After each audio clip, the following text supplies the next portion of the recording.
Yusak. Halo. Kita selama 5 hari ini kan sudah banyak belajar ya tentang yin, yang mana mungkin sebelumnya Yusak sendiri sudah cukup mengenal latihan yin ini dari sebelum mulai ikut teacher training. Nah, selama teacher training ini kita kan perdalam pemahamannya menurut Yusak sendiri gitu, dari yang sebelum datang ke teacher training ini sampai yang hari ini yang kita sudah melewati 5 hari ini, dari segi pemahaman tentang yin-nya kira-kira seperti apa sekarang?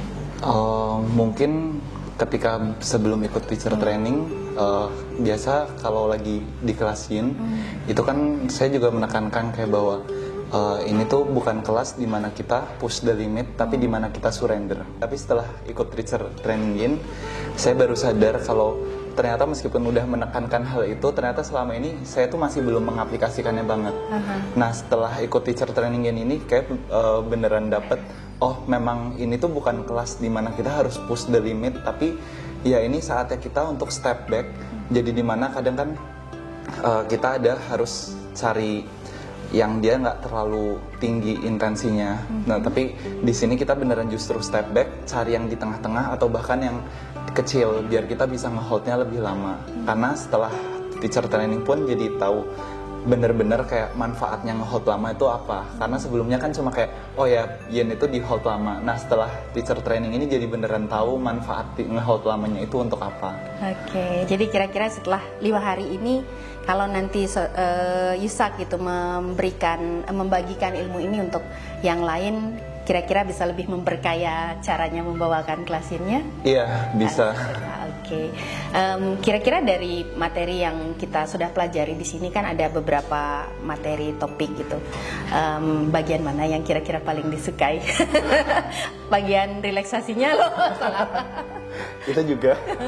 Tapi mungkin kalau secara materi, saya jujur paling suka itu tentang elemennya. Elemen ya. Karena ternyata masing-masing organ itu terkait dengan elemen tertentu, dan masing-masing meridian itu juga saya lumayan tertarik dengan jalur-jalur meridian.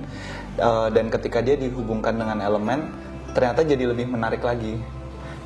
Dan saya jadi baru tahu kayak, oh ternyata semua elemen itu memang saling terkait ya, meskipun kelihatannya jauh, tapi ternyata memang masing-masing punya hubungan semua gitu. Iya, benar-benar keseimbangan sih intinya ya. Kira-kira kalau dari cara saya membawakan ataupun secara teknis pengajaran, apakah terlalu cepat atau masih cukup bisa diikuti selama 5 hari ini? Karena kan lumayan padat kan materi. Ya. Masih bisa diikuti banget. Karena untuk anatomi, jujur saya memang paling lemah di anatomi. Tapi dari Mbak Yuni membawakannya tuh bagus banget. Jadi saya beneran bisa ngikutin anatomi step by step, nggak ngerasa yang overwhelmed banget dengan materi yang banyak gitu. Oke, syukurlah. Ada feedback kah untuk saya? Baik saya sebagai pengajar ataupun tim host saya yang membantu dari belakang layar gitu, yang mungkin bisa membuat kami jadi lebih baik mungkin ke depannya. Kalau feedback dari saya sih kayaknya nggak ada ya. Dari tempat konsumsi bagus juga ya. Itu penting soalnya. Iya. Kan perut itu penuh dengan sumber nutrisi ya. Jadi memang konsumsi penting banget. Menopang otak kita ya. Oke, terima kasih banyak. Jadi semoga apa yang sudah dipelajari mungkin belum terlalu banyak karena hanya belajar 5 hari ya. Tapi semoga itu bisa memperkaya wawasannya mengajar dan juga bisa lebih memberi manfaat lagi untuk orang lain.